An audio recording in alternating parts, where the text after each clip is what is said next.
$42 billion. Just take a moment to let that staggering number sink in. That is the exact amount of money that completely vanished from Silicon Valley Bank in a single day back in March 2023. I mean, it's almost an incomprehensible sum of money to move in just 24 hours.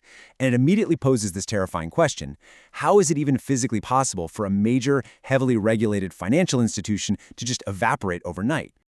Well, welcome to today's Explainer. I am so incredibly excited to guide you through this because today we're going to demystify the complex and, let's be honest, sometimes pretty scary mechanics of financial panics. We're going to look at the true anatomy of a bank run, exploring exactly how even perfectly healthy banks can collapse simply due to a sudden, contagious loss of trust. So, here is our roadmap for today. First, we'll cover how modern banking actually works. Second, the psychology of panic. Third, we'll dive into the Silicon Valley Bank collapse as our modern case study. Fourth, how regulators stop the domino effect. And finally, we'll talk about the true currency of banking: confidence.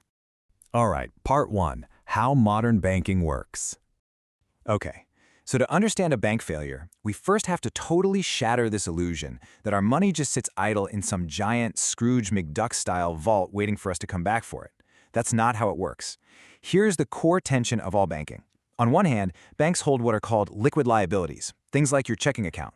They owe you this money and you absolutely expect to be able to withdraw it at any given time. But meanwhile, they take that deposited money and invest it in illiquid assets. Think 30-year mortgages or government bonds that literally take years to mature. This fundamental mismatch? That is the engine of the entire banking system. Let's look at how this plays out in practice. Step 1, you deposit your cash. Step 2, banks take the vast majority of that cash and invest it into those long-term loans. And this is a good thing. It fuels the broader economy, allowing businesses to grow and everyday people to buy homes. Then, step 3, banks only hold on to a very small fraction of that cash in reserve for everyday routine withdrawals. This whole setup is called a fractional reserve system, and it works brilliantly. But, as you can probably guess, it requires incredibly careful liquidity management by the bank. Moving right along to part 2, the psychology of panic. So, what exactly happens when that careful balance of liquidity is shattered by sudden fear? Like, what happens when everyone wants their money all at once? Well, this is the ultimate nightmare scenario for any financial institution. Because a bank is only holding a fraction of its deposits in actual cash, the math simply does not add up if every single depositor runs for the exit simultaneously. The entire system relies 100% on the fact that not everyone is going to need their money on the exact same day.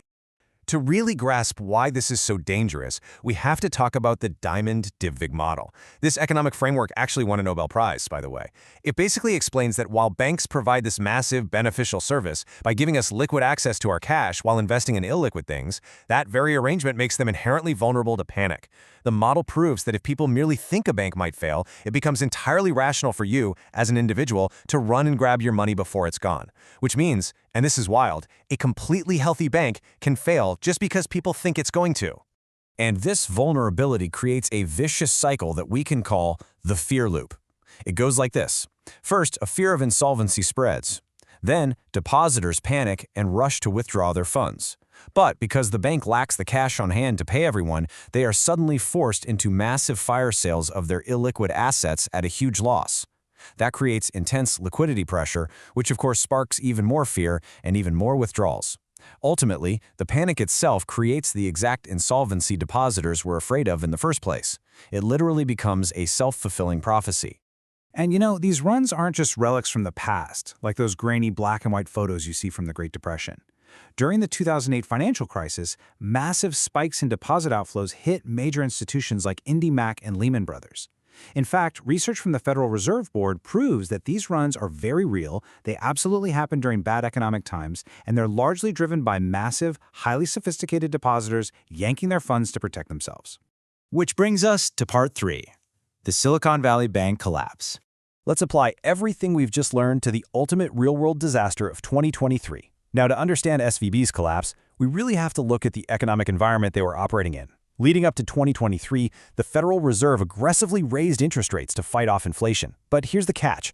When interest rates go up, the market value of older, long-term bonds goes down. Research from the Stanford Institute for Economic Policy Research calculated that this rate hike created a staggering $2.2 trillion in hidden, unrecognized losses across the entire U.S. banking system.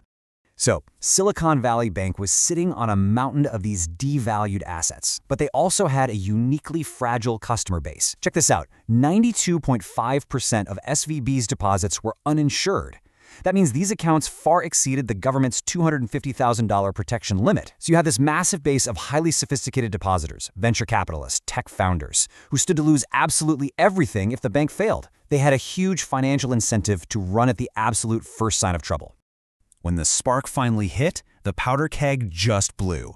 Let's trace the timeline here.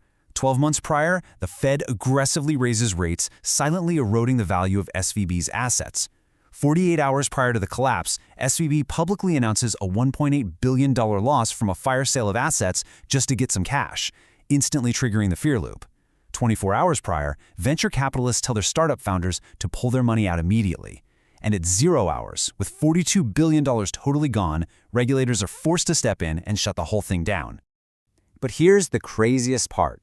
Nobody saw a line out the door, because this was a silent bank run. In the digital age, depositors don't need to physically drive to a branch and wait outside. They can withdraw millions of dollars electronically using smartphones and wire transfers in a matter of seconds. Digital banking essentially took that Diamond Divig fear loop and put it on fast forward. It transformed old-fashioned physical panics into these lightning-fast, totally unstoppable electronic runs. All right, part 4, stopping the domino effect.